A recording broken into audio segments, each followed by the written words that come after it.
Hey, comic book fans, my nerdy friends, my geeky padres, what's going on? Welcome to another edition of Tradin with RWC. This time we are going to take a look at a book that I read once previously, happened to misplace it, and purchased it all over again because it was that good, and I wanted to continue the story.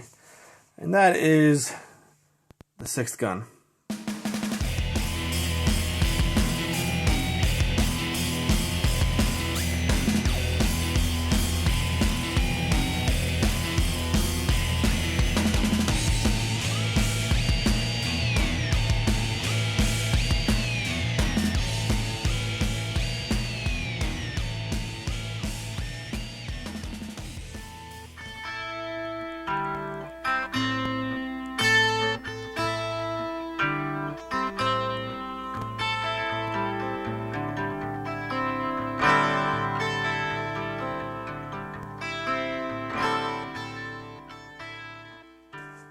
Okay, first things first. Sixth Gun, written by Cullen Bunn and drawn by Brian Hurt. The artwork, to start off, is fantastic. You can see from this cover here exactly what it looks like. That's it. That's that's the artwork. It's just great and fits the story perfectly. Now, as far as the story, it's a great idea of an old West story. That's about six magically enhanced pistols that over the years have taken different shapes. We find that out. Where, like, in the Dark Ages, they were swords. In caveman, I think they actually show a picture of, like, back in the caveman times, they were hatchets or clubs. Trying to find it again, but good luck, you know. But these guns have different separate powers. One of them being, when it shoots, it's like a cannon blast. It's not a gun. It's a huge hole that you leave in a person or something.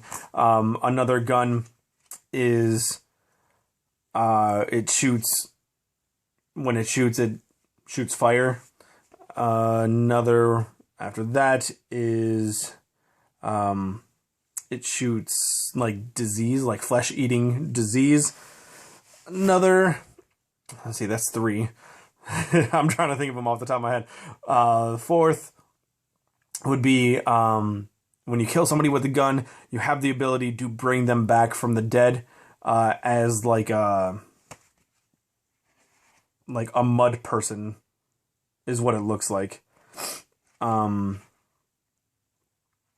fifth gun allows the person who uses it to have pretty much eternal life as long as they kill somebody with it. And the sixth allows the shooter to see the future. We learn that not only do these guns have those powers, but there's also more to it than just that.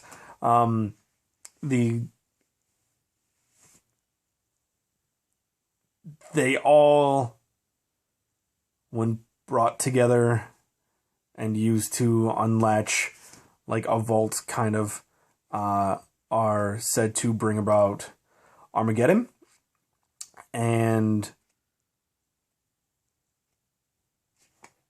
like start the world anew, in the vision of whoever has the guns, which is kind of neat, but is trying to be prevented. Cattail. So that's just kind of the story behind the guns.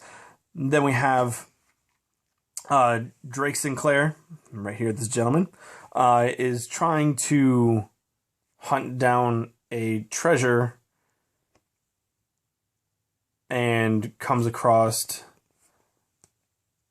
I forget her first name. Son of a bitch. Moncrief is her last name, I believe. Dang it. I hate it when I do this. I feel like an idiot.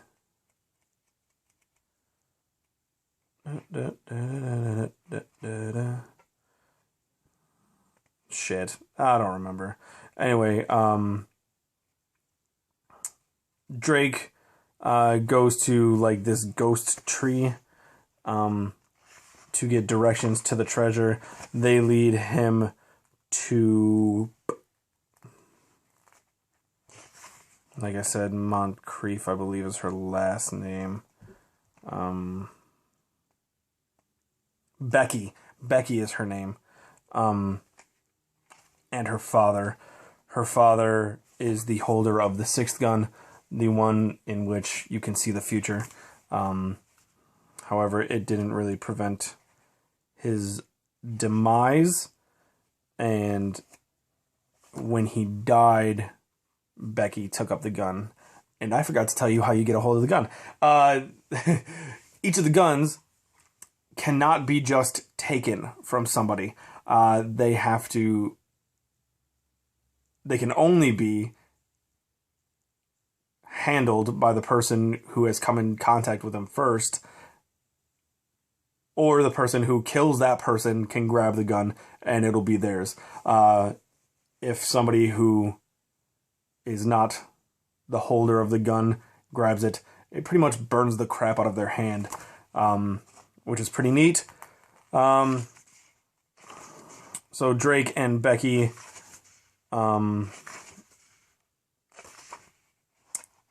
pretty much go on this adventure to find treasure, but Becky is being hunted for the sixth gun by, I'm trying to see, this gentleman right here. That is General Hume, who is pretty much dead and locked away, but his body is being exhumed by the holders of the other guns, these two, and his wife, who holds the fifth gun that I talked about, giving said person eternal life. So pretty much Becky and Drake by themselves against a slew of men with evil magical guns. And craziness ensues, and it's just a fantastic read. If you guys are into supernatural stuff, great book. If you guys are into westerns and cowboys and stuff, great book. If you're into both of those things, like I am, it's a phenomenal book. Just really, really great. Now, before I filmed this, I also read the second volume and the third volume, which just continues to get better and better. I'm going to need to place an in-stock trades order and get the next volumes as soon as possible, because it's just, like I said, it's phenomenal. The art in it is great. Although in volume 2, I think they take on one other artist who doesn't change much. And then in volume 3, I believe there's a few other artists. I'm trying to remember, not 100% sure. But it's really, really great. Brian Hurd is amazing, and Cullen Bunn's writing is just fantastic. So yeah, if you guys get the chance, I highly recommend picking this up. It's a great story. The art is fantastic, like I said, and yeah, give it a shot if you can. And pick up the other volumes too, because those are just as good. Volume 2 happens in Louisiana, so there's some witch doctor stuff going on there. And then volume 3 kind of takes a different kind of turn. I don't want to give anything away because it's just great. So go out and read it. You really should. And I think you'll enjoy it. So that's it for this installment of Trading with RWC. And I'll see you guys next time. Bye.